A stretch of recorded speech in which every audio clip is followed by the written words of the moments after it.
معزز سامعین گرامی قدر، وطن عزیز کو بلا شبہ لا الہ الا اللہ کے نام پر، نعرے پر دنیا کی واحد ایسی ریاست ہوگی کہ جس کے لیے یہ نعرہ ایجاد کیا گیا، پاکستان کا مطلب کیا، لا الہ الا اللہ۔ اور اس نعرے کے لیے مسلمانوں نے سٹرگل، محنت، ایک جوش اور ولولہ، ایک محبت، ایک دین کی محبت کی وجہ سے یہ وطن اللہ تعالیٰ نے دے دیا۔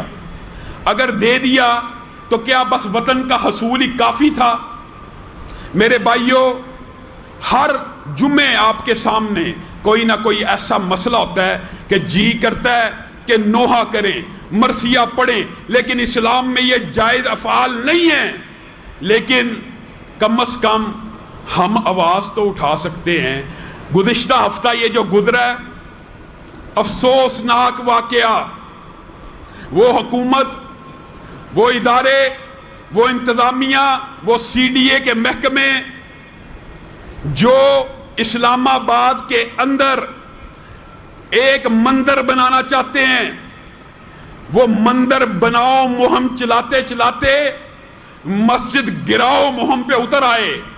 پرسوں کے واقعے کے اندر مسجد توحید ماڈل ٹاؤن کے اندر اسلام آباد میں 23 سال سے زائد پرانی مسجد، اس کو سی ڈی اے، عدالت، فلاں فلاں جھوٹ سچ کے بہانے گھڑ گھڑا کر اس کے اوپر بغیر کسی نوٹس کے حملہ کیا، اس کو مسمار کر دیا، اس کو شہید کر دیا۔ پوچھا گیا وجہ کیا ہے؟ جی این او سی کے پروسیس جو ہے مکمل نہیں، جھوٹ۔ وجہ کیا ہے؟ یہ جی عدالت کا حکم ہے، جھوٹ۔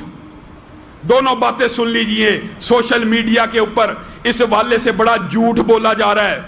این او سی کا قانون 20 سال پہلے موجود ہی نہیں تھا، اس لیے این او سی کے قانون کے تحت کوئی مسجد جو 25 برس سے پرانی ہو، جب کوئی قانون مارد وجود میں ہی نہیں، اس سے پہلے کوئی چیز بن گئی ہے، اس کے اوپر وہ قانون لاگو ہو ہی نہیں سکتا۔ یہ سفید جھوٹ ہے، چٹا جھوٹ جس کو کہتے ہیں نا، یہ اس طرح کا جھوٹ ہے۔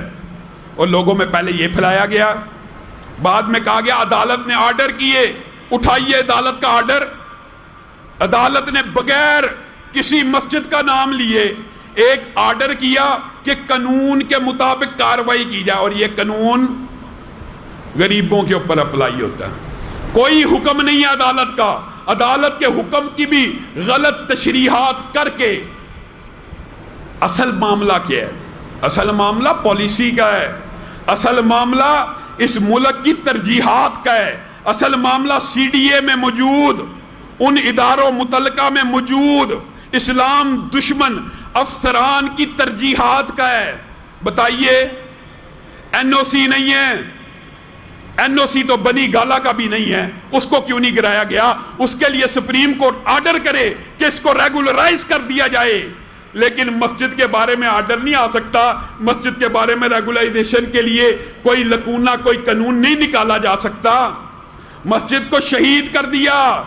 بندروں کے مندر اسلام آباد میں بنیں گے، معاذ اللہ، کسی کے خدا کو بندر نہیں کہہ رہا، بلکہ ہندوؤں کے اندر یہ ایک موجود ہے عقیدہ کہ وہ ہنومان کو، اس کو، جانوروں کو، مختلف ہاتھی، سانپ وغیرہ کو اپنے دیوتا اور بھگوان تصور کرتے ہیں۔ ان بندروں کے لیے اسلام آباد کے اندر مندر بن سکتا ہے اقلیت کے لیے، لیکن مسلمانوں کی مسجد، شرم نہیں آئی جس مسجد کے اندر لاکھوں لوگوں نے قرآن پاک کو پڑھا ہوگا، 23 سال کے اندر کتنے ہی لوگوں نے اعتکاف کیا ہوگا، ممبر رسول کے اوپر سے صدائیں توحید، قرآن، سنت، احادیث بیان کی گئی ہوں گی۔ وہ کون سے ظالم اہلکار ایسے ہوتے ہیں سی ڈی اے کے، اے سی، بدبخت اے سی، اپنے آپ کو انتظامیہ کہہ کر علماء کے اوپر تشدد کرانے والے، یہ حکومتی گماشتے، حکومتی ترجیحات کا تعین کر رہے ہوتے ہیں۔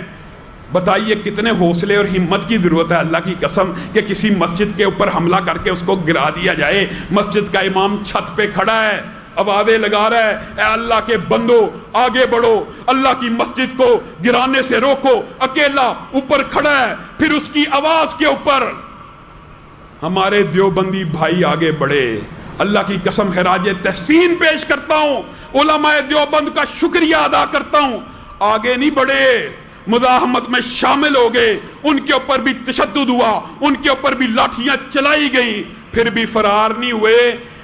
کہ اگر اہل حدیث کے بچے گرفتار ہو رہے ہیں، اہل حدیث کے خطبہ گرفتار ہو رہے ہیں، تو ثناء اللہ غالب نے، اسد اللہ غالب نے، ان کے بیٹوں نے، اس علاقے کے دیوبندی خطبہ نے کہا یہ ہمارے بھائی اکیلے گرفتار نہیں ہوں گے، ہمارے ہاتھ بھی حاضر ہیں، ہمیں بھی ہتھ کڑیوں کو لگا دیا جائے۔ اکٹھے تھانے گئے، اللہ کے فضل سے احتجاجی تحریک شروع ہوئی، وہ بندے آزاد ہو گئے، معذرت کے میسج آنا شروع ہو گئے، یہ غلط فہمی ہو گئی تھی، جی یہ ہو گیا تھا۔ یہ حل ہے؟ مسجد گرانے کے بعد یہ کہا جائے غلط فہمی ہو گئی تھی، بندے لامذہب چھوڑ دیے گئے ہیں۔ اس مسجد کو دوبارہ حکومت اپنے خرچے پہ بنائے، اور الحمدللہ برادر اکبر علامہ ابتسام الہی ظہیر نے یہ نہیں دیکھا کہ ان کے مرکز میں بھی ہزاروں لوگ جمعہ پڑھتے ہیں، وہاں سے فون کال آئی، علامہ صاحب اگر یہ جمعہ نہ ہوا تو مسجد کا وجود خطرے میں پڑ جائے گا۔ ابتسام بھائی نے کہا اللہ کی قسم حکم کرو، سر کے بل چل کے آؤں گا، اس مسجد کے لیے خون دینا پڑے خون دیں گے، مال دینا پڑے مال دیں گے، جمعہ میں خود آ کے پڑھاؤں گا۔ الحمدللہ وہاں پہ جمعہ ہو رہا ہے، اہل اسلام جمعہ پڑھ رہے ہیں، لیکن یہ حکومت کیا ہے؟ یہ بھی عجیب ڈرم ہے، اقلیتوں کے لیے جی مندر بنا رہے ہیں۔ کیا تکلیف ہے؟ سن لو کیا تکلیف ہے۔ اقلیتوں کے لیے صرف مندر بنانے، تمہیں اقلیتوں کے حقوق نظر آتے ہیں؟ کبھی اقلیتوں کے لیے روزگار کا تو بندوبست نہیں کیا۔ اصل میں حقیقی طور پہ جو اقلیتی طبقہ وہ پستا ہے، نہ ان کے پاس بیچاروں کے پاس روزگار ہے، نہ تعلیم ہے، بیچارے پسے ہوئے لوگ ہیں۔ اگر خدمت کرنی ہے اقلیتوں کی تو روزگار دو، ان کو تعلیم دو، چند ان کے نمائندے اوپر منتخب کرتے ہو، وہ بھی نیچے تک اپنے کمیونٹی کی نمائندگی ضرور کرتے ہیں، لیکن اپنی کمیونٹی کو نہ غربت سے نکالا۔ اقلیت کی خدمت یہ ہے اس کو روزگار دو، اقلیت کی خدمت یہ ہے اس کو تعلیم دو۔ اور دوسری بات یہ ہے، مندر پہ کیا اعتراض ہے؟ آپ لاجیکل عقلی منطقی بات بتائیے۔ ایک تو چلو فقہائے شریعت کا اس بارے میں اجماع ہے کہ اسلام کے نام پہ جو بستی آباد ہو وہاں پہ مندر نہیں بن سکتا۔ میرے بھائیوں، اگر مندر بنانا اکثریت کے لیے بھی جائز ہوتا تو ابراہیم اس معاشرے میں جہاں پہ وہ اکیلے مسلم تھے، اکیلے لاکھوں کی تعداد میں مشرکوں کے عبادت گاہ کا اگر یہ حق تھا تو ابراہیم نے بت کیوں توڑے تھے؟ کیوں توڑے؟ وہ تو اکیلے تھے۔ اور میرے بھائیوں بات سمجھو، 200 کے قریب خاندان پنڈی اسلام آباد میں کل ملا کر، اور مندر کتنے ہیں؟ کتنے ہیں نہیں نہ پتا۔ یہی بات ہے، پاکستانی عوام کو بیوقوف بنایا جاتا ہے۔ 5 مندر 200 خاندان کے لیے پہلے سے موجود ہے، ان کو آباد کرو، ان کی تدین و آرائش کرو۔ اگر تمہیں حقیقت میں اقلیت کا مسئلہ ہوتا تو تم ان مندروں کی تدین و آرائش کرتے، کوئی ایک مسلمان احتجاج کرتا، آواز اٹھاتا۔ ہم ذمہ دار ہیں، نہیں تھی اٹھانی، پہلے سے موجود عبادت گاہ بن چکی ہے، چاہے جس طرح بھی بنی۔ اگرچہ بعض فقہا نے یہ بھی کہا کہ کوئی عبادت خانہ کفار کا گر جائے حادثاتی طور پہ وہ بھی دوبارہ نہیں بن سکتا، لیکن یہ چلو موجود تھے، ان کی تدین و نو کرتے، ان کی آرائش و زبائش کرتے۔ نہیں کی وجہ آرڈر کہیں اور کا، دینا کسی اور کو ہے پیغام۔ یہ مندر اگر اقلیت کے لیے بنایا گیا ہوتا تو پنڈی اسلام آباد کے گرد و نواح میں موجود 5 مندروں کو پہلے بنا دیا جاتا، کہا جاتا ان میں عبادت کرو۔ اگر یہ دل سے واقعی ان کے حقوق چاہتے، ان کو تعلیم دیتے، ان کو روزگار دیتے۔ نہیں، یہ اپنے آقاؤں کو خوش کرنا چاہتے ہیں، یہ ان کو دکھانا چاہتے ہیں کہ 200 سے کم افراد کے لیے جی 4 کنال جگہ ہم نے دے دی ہے، 10 کروڑ روپیہ حکومت نے دے دی ہے، اور جس مسجد سے اللہ اکبر کی، حی علی الصلاح کی، حی علی الفلاح کی ندائیں اور صدائیں دی جاتی ہیں، ان کو ہم گرا دیں گے۔ مندر بناؤ، مسجد گراؤ۔ محمد خان صاحب، آپ نے یہ ریاست مدینہ کا نعرہ اس لیے لگایا تھا کہ آپ مسلمانوں کے جذبات سے کھیلیں، اسلامی شاعر کے اوپر حملہ کریں۔ منڈیاں نہیں لگیں گی، قربانی کی بجائے غریب کی شادی کر دینی چاہیے، حج کے جو پیسے جوڑے ہیں اس مرتبہ غریبوں کو دے دیے جائیں۔ جس نے حج کی نیت کی، حج کے اوپر پابندی لگ گئی، اس کا حج کا ثواب تو اس کو مل گیا ہے، لیکن حج کا فرض ساقط نہیں ہوا۔ وہ اپنے پیسے سیو کر کے اگلے سال کے لیے حج کر سکتا ہے، غریبوں کی مدد باقی مال میں سے کرے، اور جس نے فرضی حج کر لیا ہوا ہے وہ چاہے غریبوں کو دے دے۔ قربانی نہ کرو۔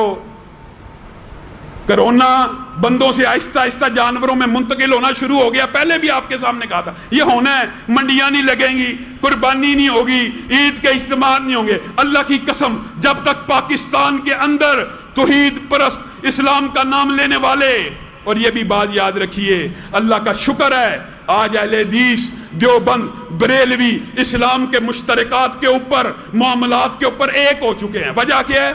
اور میرے بھائیوں، عبادت کی ادائیگی کا اختلاف ہوتا ہے، عقائد میں اختلاف ہوتا ہے، لیکن ان تین مسالک کے اندر بتائیے ایمانداری سے، چوری کے اوپر کوئی اختلاف ہے؟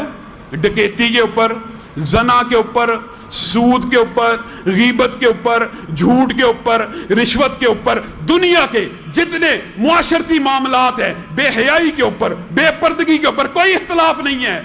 یہ جان بوجھ کے لبرل مافیا نے پھیلایا ہوا ہے۔ ہمارا آپس میں معاشرتی معاملات میں کوئی اختلاف موجود نہیں ہے، اور یہ مشترکات کی وجہ سے یہ مسالک قریب آ رہے ہیں تو اب رونا ڈال گیا ہے۔ یہ جی مولوی سیٹوں کے لیے اکٹھے ہو رہے ہیں، کیسے بدبخت لوگ ہیں۔ جب تک یہ اسلام پرست، توحید پرست، اللہ کا نام لینے والے، رسول اللہ کو نبی ماننے والے اس دھرتی کو لا الہ الا اللہ کی بنیاد پہ حاصل کیا گیا زندہ ہیں، انشاءاللہ یہاں پہ قربانیاں بھی ہوں گی، عید کے اجتماعات بھی ہوں گے۔ دنیا کی کوئی طاقت ہمیں ان باتوں سے نہیں روک سکتی، نہیں روک سکتے۔ اگر جرأت ہے تو روک لو، اگر جرأت تھی تو آج کا جمعہ روک لیتے۔ ہمارا حکومت سے مطالبہ ہے کہ جو مسجد شہید کی گئی ہے اس کو اپنے خرچے پر، معذرت ہمیں قبول نہیں ہے، اس کو اپنے خرچے پر دوبارہ بنایا جائے۔ سبحان ربک رب العزت عما یصفون وسلام